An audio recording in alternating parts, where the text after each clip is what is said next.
Kakarot's like, this sucks. Vegeta's like, oh, you don't like it? You go back home. And so they cut the grass, they're done, and then Whis appears. It's like, okay, time for a train. And pretty much they go on to ready to learn from Whis, or Vegeta to continue his training. And the first task, there's bricks, weight of brick things. And they have to put their hands inside it to lift it up. Vegeta's like, oh, there's a trick, to lifting these. Kakarot's like, what? This is heavy as such. And then Whis goes pretty much like, oh, Vegeta's like struggling, and then Kakarot is also struggling, and then Vegeta's like, well, what's this? Whis is like, I doubled the weights. Obviously Vegeta has also been doing this kind of training on a daily basis, and he's struggling. Then Kakarot manages to finally lift his, because he's much lighter than Vegeta's for starters. So Vegeta lifts it up, and he's like, oh, this is heavy. How am I supposed to move? Whis is like, well, you better, because otherwise the path that lies behind you will start to disappear. And if it disappears, you fall into another dimension where you can never leave or get out. So then, struggling, no choice, they go on forward and forward while they're lifting this. And then the path is giving way. Whis is slowly removing the path behind them, and they're struggling, but they have no choice, because it's pretty much a kind of a life or death situation. Training of all or no. All or no. All or nothing. So they're still going on, and then local fish just appears out of nowhere and pretty much goes, oh, is it time, Whis? And then Whis like, yes, almost time. Next thing you know, Vegeta and Kakarot get teleported back to Beerus's sleeping chamber. And I'm like, what? Why are we here? Oh, Kakarot actually is more surprised, because during the training, Kakarot's like, oh, well, is this like the hardest bit? What comes after this? And Vegeta already knows what's to come. Pretty much he goes, oh, this isn't even the hard bit. And when they get teleported, Beerus seems to sort of wake up and semi-sleeping, and he's so angry. He's like, you expect me to eat this? Obviously he's referring to the sardine Vegeta fed him earlier, because sardine isn't that kind of tasty kind of a fish. I mean, it can be quite salty. Though Beerus is like a cat god-like creature. And the blast just comes out of his mouth. Wham! Full on hits Vegeta and Kakarot, and they get sent flying back and knocked out for 6. And Whis is like, ooh, they just barely managed to survive. No good fish is like, oh, aren't you gonna kill them like that? And Whis goes, well, that's end of training for today. So it was pretty much nighttime at this stage, and Kakarot's lying on the bed, and Vegeta's like in the same room as him. There's 2 beds. Kakarot's like, oh, this training is all good and all, but these chores, why do we have to do them? I don't even do the cleaning back in my place. Vegeta's like, oh, don't you think you're gonna get out of this for one moment, Kakarot?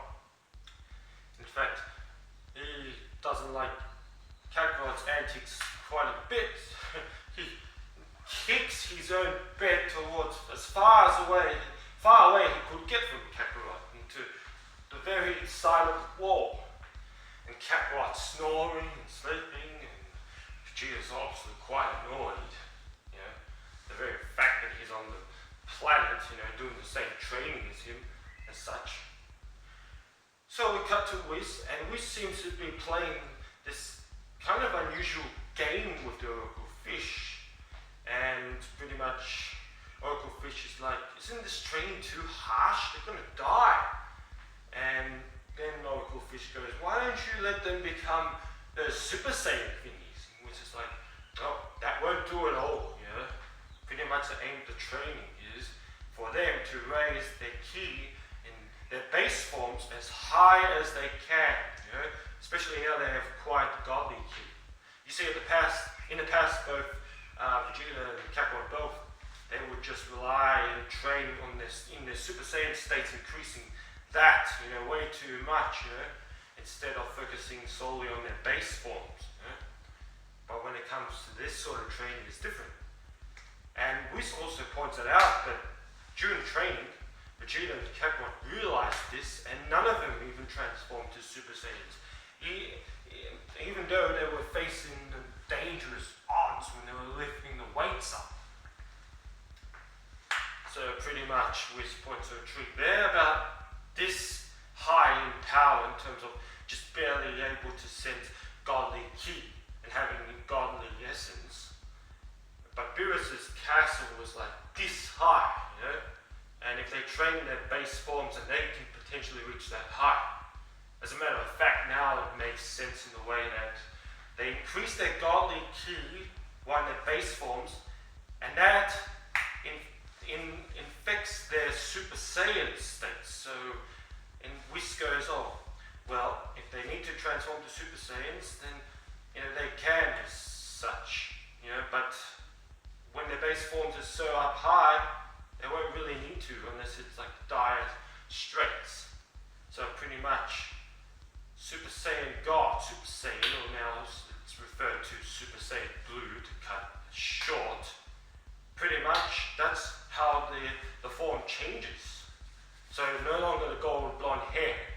Once they complete the training and they go up so high, when they transform into Super Saiyans, they in fact go Super Saiyan Blue. The hair turns blue, the aura is like fiery blue because it's the power is so damn high, you know, compared to godly ki and the Super Saiyan. It just makes a whole lot more sense now. But what sort of didn't make sense is how Vegeta acquired the godly ki to begin with. I mean, you know, he didn't do the ritual in order to become the red god form, you know, Super Saiyan God.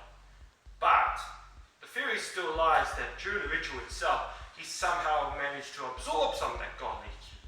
And that's how, in fact, that he has the godly ki and essence inside his body. Anyway, we'll cut down to the next morning. And Whis goes, okay, today we're going to do a different kind of trick, you know. Today you get the chance to attack me both head on. And Vegeta's like, this is the first. Kakarot's like, what? You never did this, you know, so far during your training? Vegeta's like, well, no. And so then pretty much they get ready to pretty much spar with Whis. Yeah? So they go, they're trying to attack him, trying to move as fast as they can, and then Kakarot's there alongside with Vegeta, and then Vegeta knocks Kakarot off so he can solely focus on Whis, so he wouldn't get in the way. And then Kakarot knocks Vegeta off, and then he's trying, and then they both try to attack Whis together. And then they keep going, Whis is blocking it all.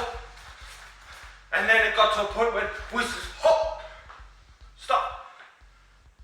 Vegeta's like, so Vegeta and Kakarot stop their assault. Whis goes, you're just not fast enough yet. This will not do it all. And then it's interesting, because this is pretty much a scene that's in Resurrection of F movie, where Whis points out both Vegeta and Kakarot's flaws. Vegeta thinks too much, and as a result, he's fighting, his movements get affected, whereas Kakarot is too overconfident and such in his skills. And Vegeta goes, if you learn all that I have to teach you in this training, no matter what situation you face, you will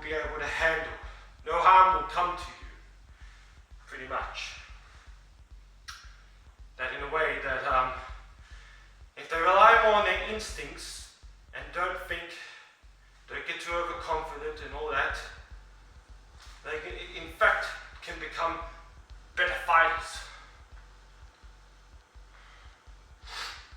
And then there's a scene again from Resurrection F movie.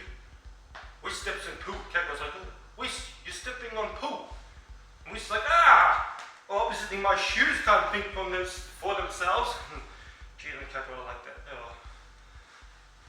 So now we cut down to something new.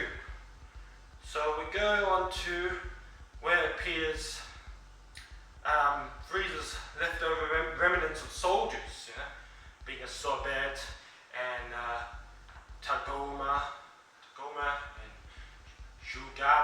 Shushame, and they're pretty much looking to resurrect the Empire, because the Empire is crumbling, falling apart, little by little.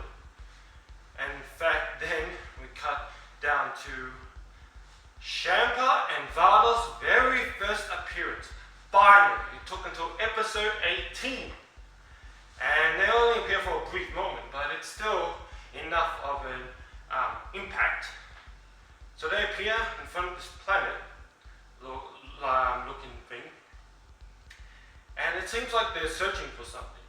So pretty much they're searching could be super Dragon Balls that are still to come. And Champa, now here's interesting. Champa is different to Beerus in the way that he can be quite lazy, it seems, to be destroying planets. So Champa's like, Vardos, you take care of this for me. Vardos is like, why don't you ever, do it for once?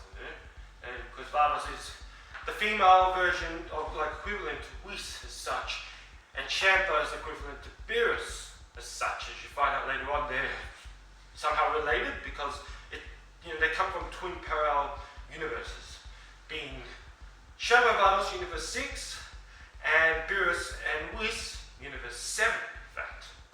So that's later to come down the track. So, in actual fact, Vardos is the one to destroy the planet. And they go, no, doesn't seem to be here either. And then they both agree, let's go move on to the next one. That's pretty much the end of the episode.